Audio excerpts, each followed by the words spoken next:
주시옵소서. 우리 예배를 통해서 하나님 기쁨이 되는 시간 되게 하여 주시옵시고 하나님을 만나는 저희들도 복도 은혜도 생명도 누리게 하여 주시옵소서.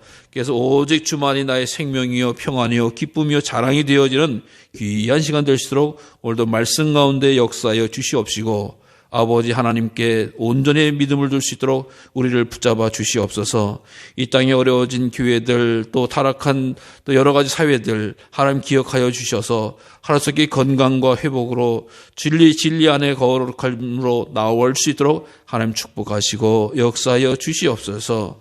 오늘도 예배를 사모하는 영혼들마다 주님 성령께서 감동으로 믿음으로 역사하실 줄로 믿사오며 예수 그리스도 이름으로 감사하며 기도드리옵나이다. 아멘.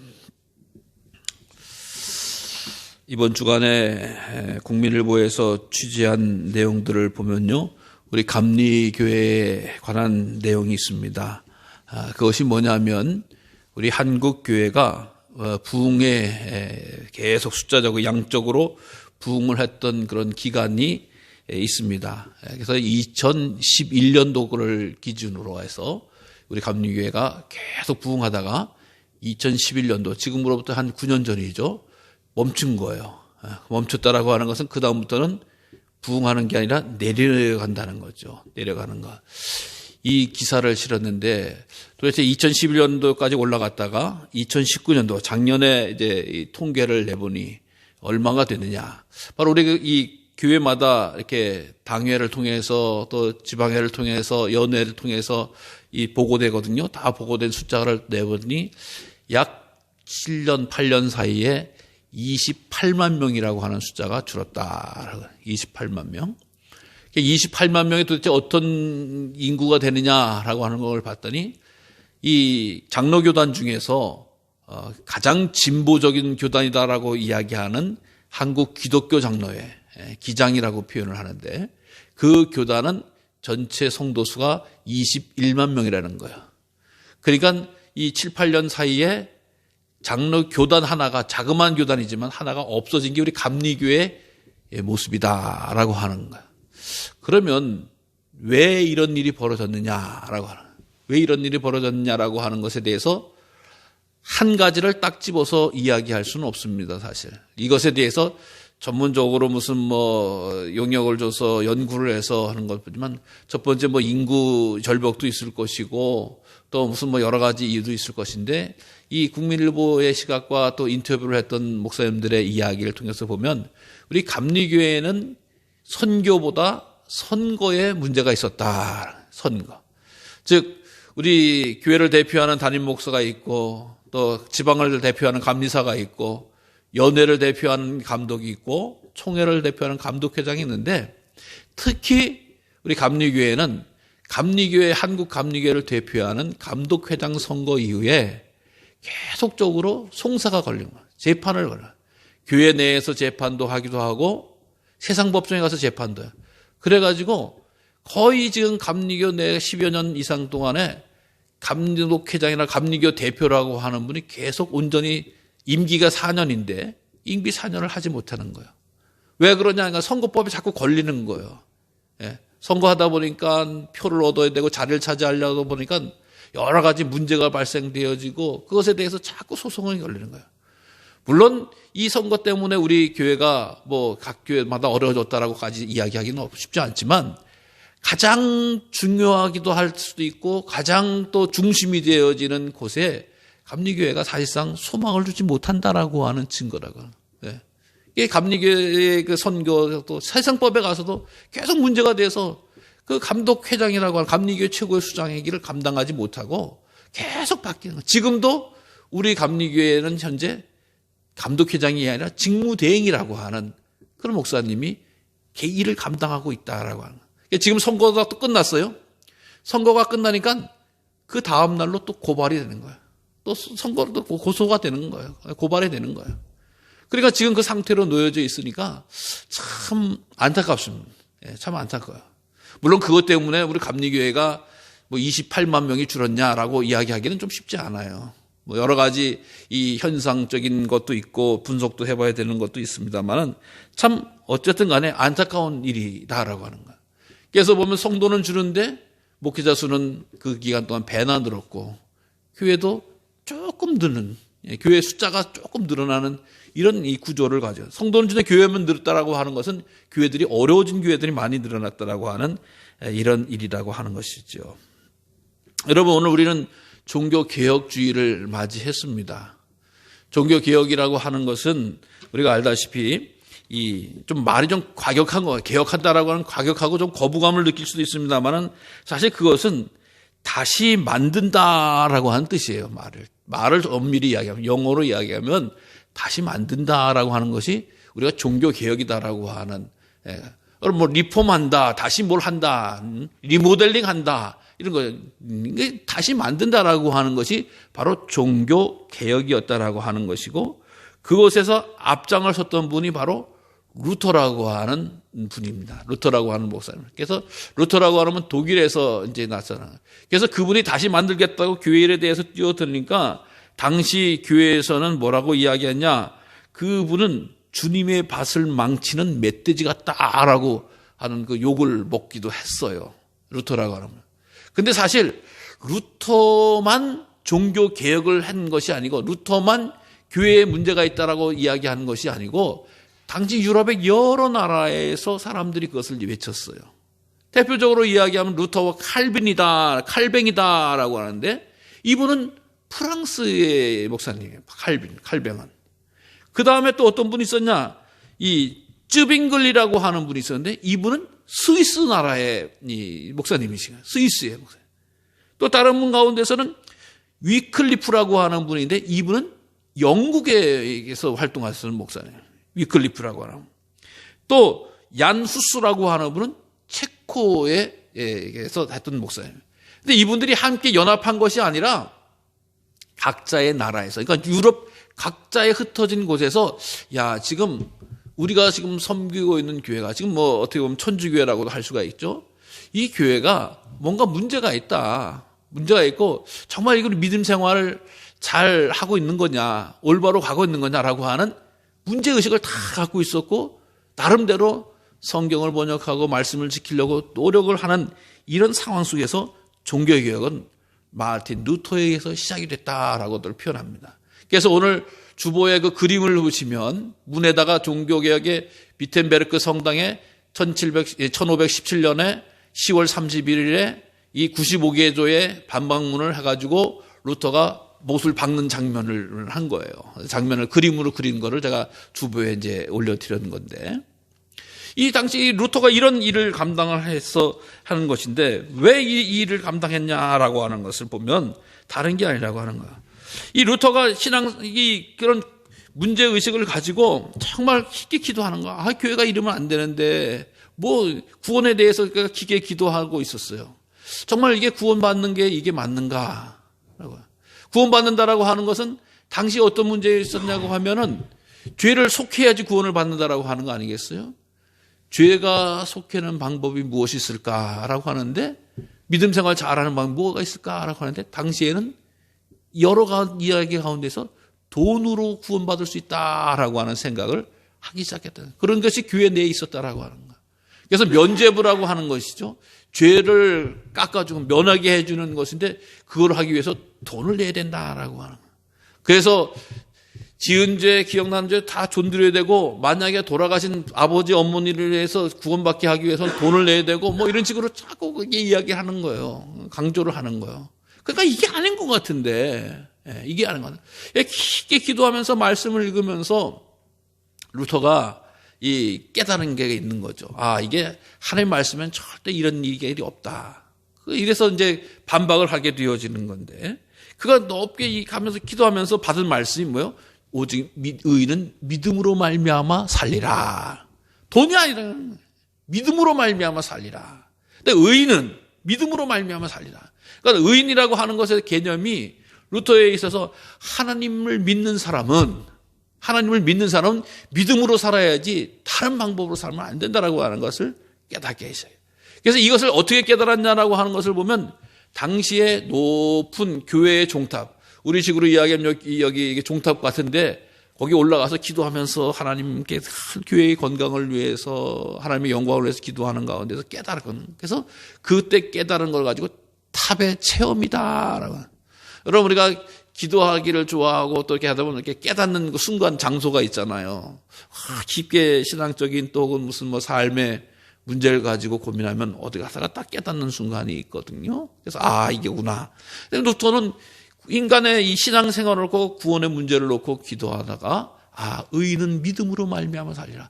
하나님의 사람은 하나님이 의롭다라고 인정해 준 사람은 믿음을 가지고 살아가는 것이고 하나님 그건 믿음을 보시는구나라고 하는 거야. 돈을 보시는 게 아니구나. 그래서 우리가 알다시피 의인이라고 하는 것이 세상의 의인과 우리 기독교 의인은 좀 다른 거라고요. 왜 그러냐? 세상의 의인은 착한 사람, 선한 일 많이 한 사람, 뭐 이런 사람, 덕을 쌓는 사람을 의인이다라고 이야기할 수 있어요. 근데 성경의 의인은 하나님을 믿는 사람이에요. 하나님, 왜? 인간은요, 착한 일을 많이 하고 잘했다고 해도 돌아서면 죄질 수 있는 거예요. 돌아서면 욕할 수 있어요. 돌아서면 미워할 수 있어요. 완전한 의인은 없는 거예요, 이 세상에서. 죄인인 거예요, 이 세상에 있는 동안. 근데 하나님은 그 죄를 죄인이라고 얘기하는 것이 아니라 의롭다고 인정을 해주시는 거예요. 그래야지 의인이 되는 거예요. 하나님이 의롭다 인정을 해줘요. 그래서 하나님의 품 안에 하나님의 말씀 안에 거하는 자는 믿음으로 살아가야 되는구나. 무엇을 믿는 믿음? 예수 그리스도를 믿는 믿음으로 살아야 되는구나. 그래서 종교개혁자들이 한 5가지 걸 가지고 계속 외치기 시작을 했습니다. 어떤 거냐? 바로 이 세상에 많은 철학과 또 무슨 이야기와 또 사상과 또 이론이 있지만 우리가 기독교 신앙을 가진 데 있어서 최고의 권위는 뭐냐? 하나님의 말씀이다. 최고의 권위. 우리 믿음의 모든 근거는 하나님의 말씀에서 나와야 된다. 근데요, 하나님의 말씀에서 나와야 되는데 그 당시의 교회는 하나님의 말씀보다도 어떻게 보면 교황에 의해서 나오는 거예요. 교황기도 하고 또 그 많은 주교들의 권위, 종교의 힘을 가지고 있는 분들이 회의를 해서 결정을 내리면 하나님의 말씀보다도 더 우선이 되는 거야. 아까 제가 말씀을 드렸잖아요. 구원받는 데 있어서 죽은 사람도 영혼을 돈을 내면은 구원받았다라고 하자. 회의를 하니까 그걸 가지고 교회에다가 알려주고 성도들에게 얘기하는 거야. 근데 성경 어디를 봐도 돈으로 구원. 우리가 알듯이 돈으로도 못 가요. 하나님 나라. 이게 아니었던 거예요. 돈으로 갈 수 있다는 거야. 왜? 우리가 회의에서 결정했으니까. 이게 교회의 전통이라고 하는 거야. 교회의 권위라고 하는 거야. 그런데 하나님의 말씀, 성경보다 더 권위 있는 것은 없다라고 하는 거야. 물론 그 당시의 사람들은요, 자기의 현실에 따라 타협을 하는 게 사람의 모습이에요. 이게 구원 받는다고 그래. 근데 왜 이렇게 돈으로 간다고 타협을 했을까요? 당시에 베드로 성당을 줘놓고 거기 건축비가 모자란 거예요. 건축비가 모자라니까 구원에 대해서 팔아먹는 거예요. 그런 일이 있어서는 안 된다라고 하는 거예요. 모든 믿음과 교회 운영과 또 교회 모든 것의 최고의 힘은 바로 하나님의 말씀, 오직 성경으로부터 나와야 된다라고 하는 것이에요. 이게 회복돼야 된다라고 하는 거예요. 그 다음에 뭐라고 이야기하느냐? 구원받는 길은 오직 예수로만 된다라고 하는 거예요. 여러분, 모든 종교는요, 행위로 되는 줄 알아요. 무슨 거? 공로. 인간이 뭘 하면은 뭐가 된다라고 이야기해요. 그리고 모든 종교는 공격을 합니다. 예수님만 믿어야 구원받는다라고 이야기하면 뭐라고 하냐? 니네나 우리나 똑같다라고 이야기해요. 우리도 다 저 도를 깨달아가지고 우리도 다 경전을 통해서 읽고 다 해서 득도하고 바르게 살고 좋은 데 가려고 하는 것이지 뭘 그러냐라고 이야기를 해요. 그래서 우리 기독교인들을 다 종교에서는 뭐라고 이야기하면 독선적이다라고 이야기해요. 자기네만 예수만 믿어야지 구원받는다라고 이야기를 합니다. 당연한 거예요. 여기에서는 타협할 수가 없는 거예요. 구원은 예수님의 이름으로 받는 거거든요. 예수님을 믿음으로 말미암아 받는 거거든요. 그런데 다른 종교는 다 왜 예수만 믿어야 되냐? 착한 일도 있고 뭐 또 도덕 깨달아야 되고 뭐 여러 가지로 자꾸 공격을 하고 있는 거예요. 여러분 절대 그런 게 아니잖아. 왜? 성경이 그렇게 말씀하신 거야. 하나님이 말씀하신 거야. 예수를 믿음으로 말미암아 구원을 받는다. 예수님을 주로 시인하여 마음으로 믿고 입으로 고백하면 구원을 받는다라고 하는 거예요. 물론 다른 사람들이 왜 예수 믿어서 왜 예수님만 믿어야 되냐라고 하는 것 가운데 하나 공격받는 것은 예수 믿는 우리가 예수 믿는 사람들이 때로는 좋은 일을 많이 못했기 때문이기도 해요. 사실은. 왜? 뭐 여러 가지로 뭐 여러 가지 우리도 살다 보니까 부족한 것도 있지만 성경은 절대 다른 예수 외에는 다른 길을 두신 바가 없다라고 주님께서 말씀하셨거든요.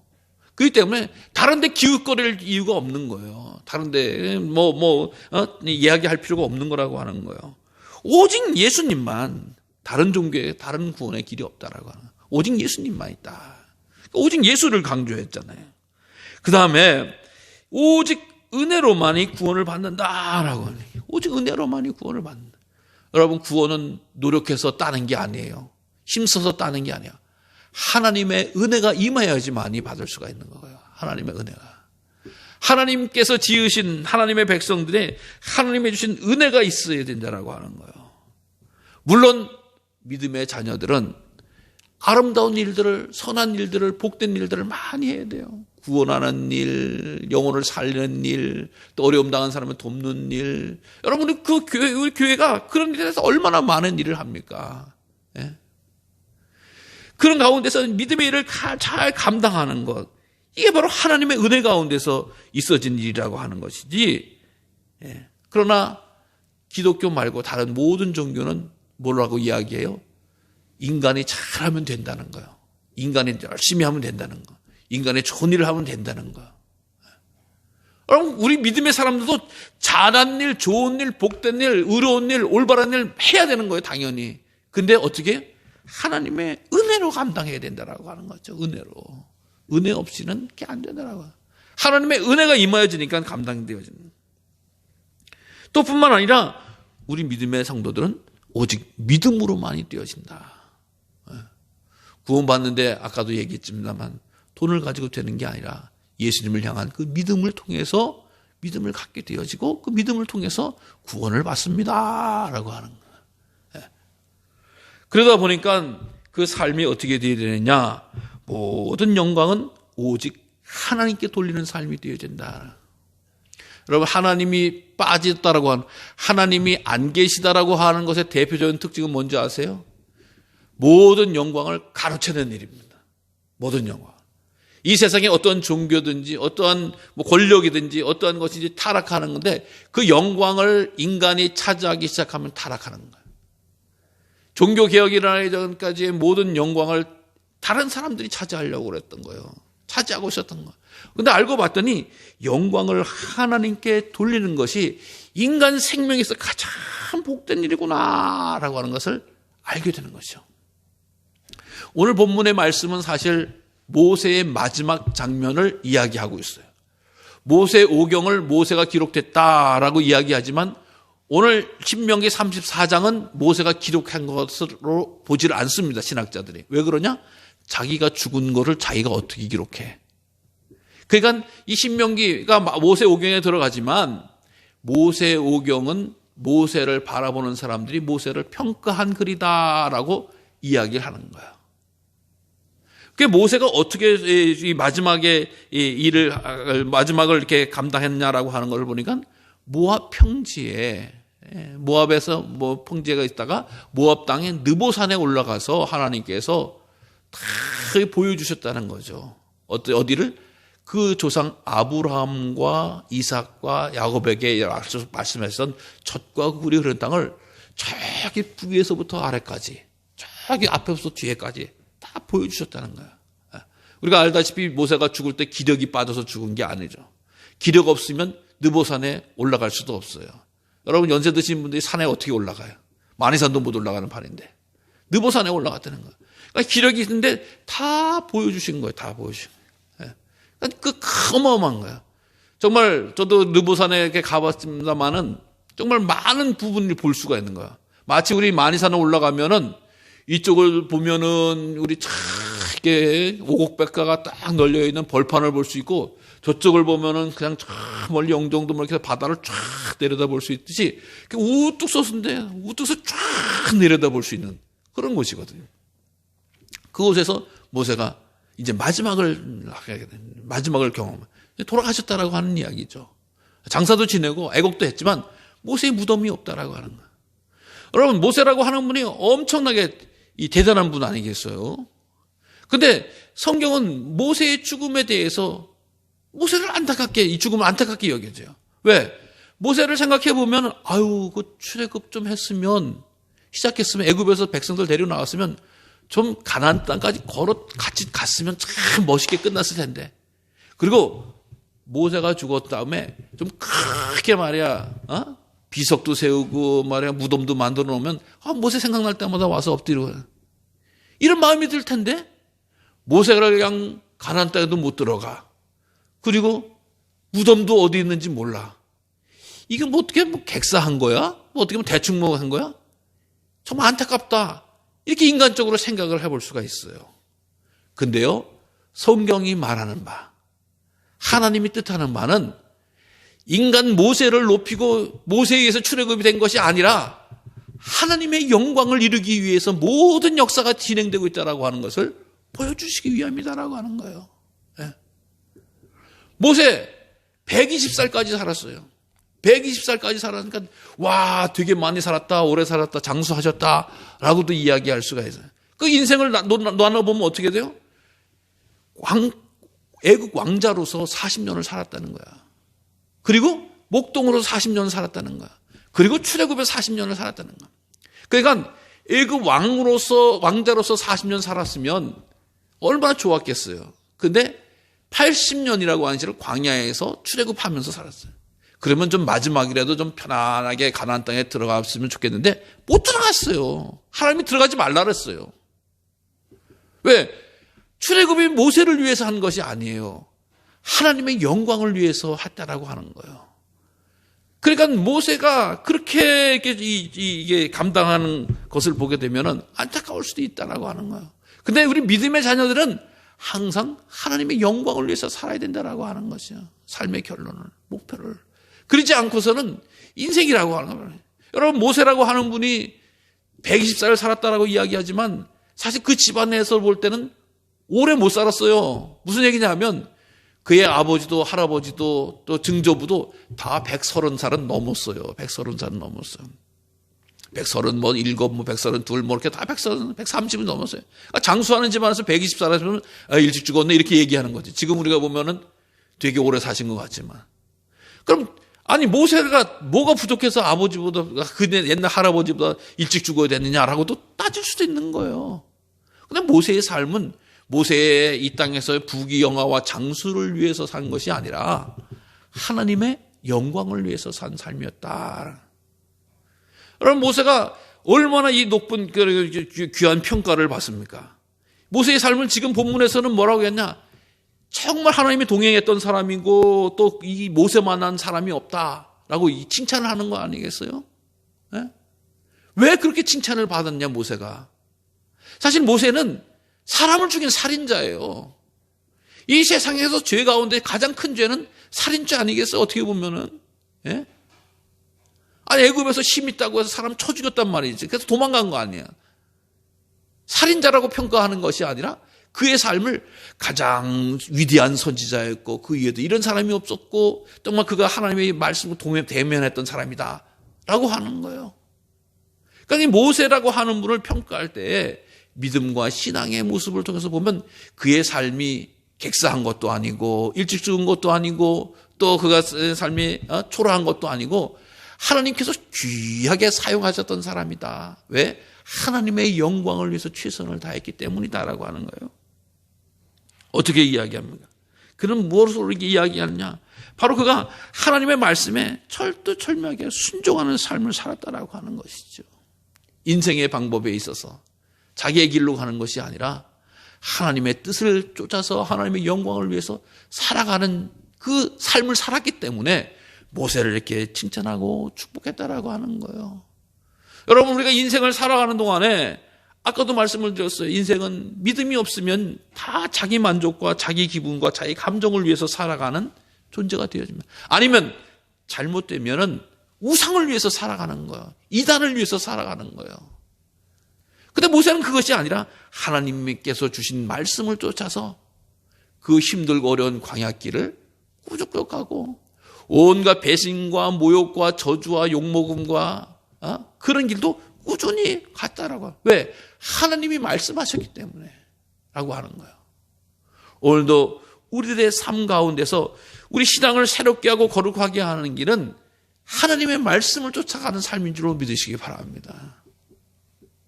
또 뿐만 아니라 모세는 그 믿음의 영적인 능력을 고스란히 여호수아에게 인계를 했다라고 하는 거예요. 참 신기하죠.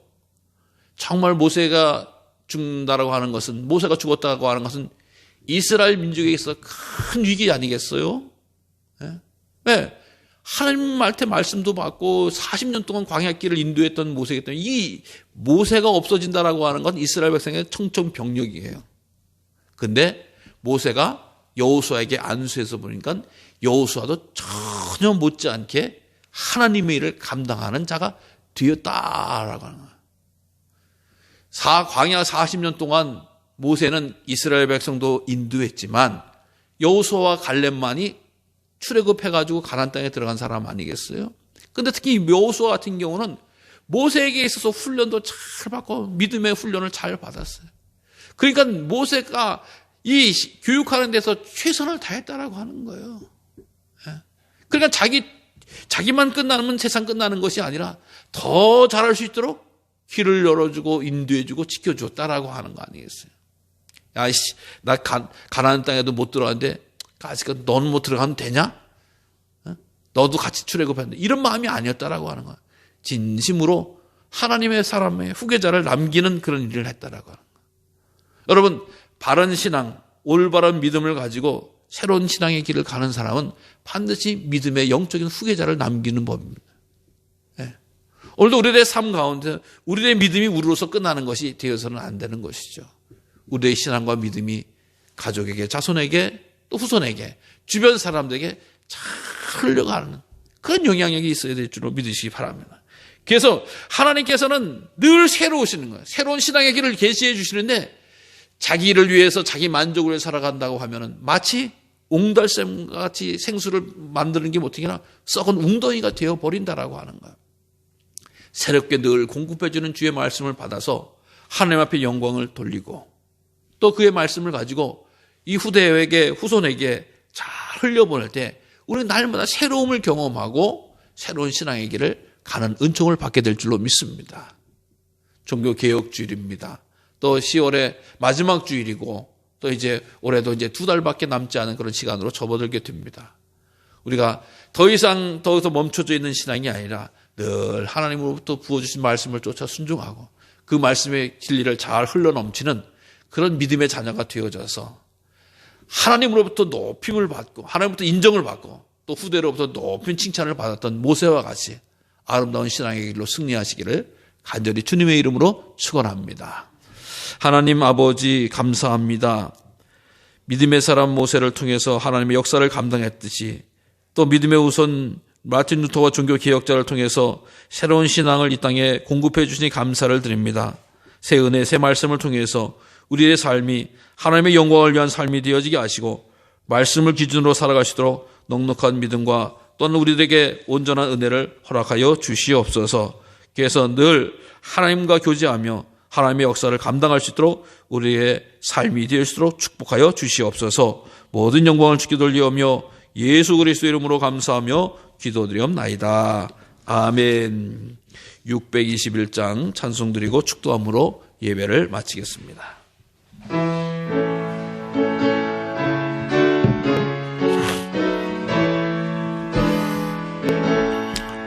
찬양하라 내 영혼아, 찬양하라 내 영혼아, 온 마음과 정성 다하여 주 찬양하라. 경배하라 내 영혼아, 경배하라 내 영혼아. 온 마음과 정성 다하여 주 경배하라. 기도하겠습니다. 하나님 아버지 감사합니다. 10월의 마지막 주일 종교개혁주를 맞이하여 우리 하나님 앞에 예배드리게 하시고 늘 공급해 주시고 말씀하시는 주의 음성을 듣게 하시니 감사를 드립니다. 하나님, 저희들 이제 다가오는 11월 채달에도 하나님의 영광을 이룰 수 있는 믿음의 자녀 되어지게 하여 주시옵시고 분주한 일상 가운데서도 오직 하나님의 것과 하나님의 뜻을 구별하며 하나님께 영광 돌리는 삶을 살아갈 수 있도록 은혜를 더하여 주시옵소서. 세계를 창궐하고 있는 코로나19를 통해서 불편하고 어렵고 답답하지만 오직 뜻과 마음과 소망은 주께만 두게 하여 주시옵시고 늘 주의 말씀을 통해서 위로받게 하시고 힘을 얻을 수 있도록 은혜를 더하여 주시옵소서. 주여 간절히 구하고 원하기는 이 시간에도 병상에 있는 주의 종들을 긍휼히 여겨 주시옵소서. 저들에게 새 피와 새 살로 회복시켜 주시옵시고 든든한 믿음의 반석 위에 설 수 있도록 주님 축복하여 주시옵소서. 행여 아버지 낙심하거나 시험에 든 자 있으면 긍휼히 여겨 주시기를 원합니다. 온전함이 주께 있고 영생이 주께 있음을 기억하게 하여 주시옵시고 세상에 취하지 않도록 헛된 것에 뜻을 두지 않도록 저들의 마음을 돌이킬 수 있도록 하나님 은혜를 허락하여 주시옵소서. 특별히 가족의 품을 떠나서 학업으로 군문으로 또는 취업으로 흩어진 주의 종들을 자녀들을 기억하여 주시옵소서. 저들 세상을 이기는 방법이 하나님 앞에 있음을 기억하게 하여 주시옵시고 오직 믿음과 함께 승리할 수 있도록 저들에게 영적 무장으로 함께하여 주시옵소서. 분주한 계절입니다. 바빠지는 농사길 아버지 추수의 계절에 감사와 기쁨을 잃지 않도록 주님 지켜주시되 특별히 저희의 신원의 강건함을 지켜주셔서 온전하고 거룩한 길 갈 수 있도록 주님 축복하여 주시옵소서.